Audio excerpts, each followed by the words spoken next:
want to talk a little bit about just a couple more examples of learning how to recognize. There's all this research that goes back to the 1980s about how, on average, teachers treat boys and girls differently in the classroom. And actually, more specifically, what's happening is it's how teachers treat students they're interpreting as boys and girls differently. The research is very gender binary, which I think is a limitation of it. But basically what they find, for instance, is that teachers tend to call on young men more than they call on young women. They find that especially in math and science, if a young man is struggling with a problem, the teacher's more likely to sit down and help facilitate him through solving the problem. If a young woman is struggling with a problem, the teacher's more likely to show her how to do it. Let me just do that for you. Show her how to do it. Now, are these teachers rabid sexists?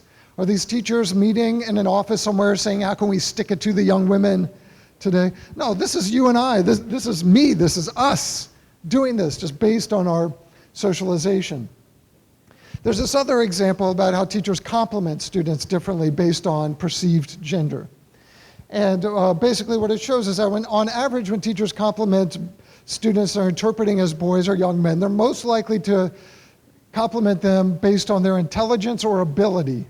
Great job on the test, you're an awesome scientist, you're a great writer. When teachers compliment students that are interpreting as girls or young women, what are they most likely to compliment them on? Their appearance. Their appearance. Now, if you are working in a school, this is happening around you constantly. Not every time someone compliments someone, but generally this is happening around you all the time. So let me ask you this question. You don't have to raise your hand or anything. I just want you to reflect on it. If you were, before I just gave you that example, if you were observing a colleague teaching and your colleague was doing that, your colleague had a pattern of complimenting boys on intelligence, girls on appearance, would you have noticed that? Is that something you would notice?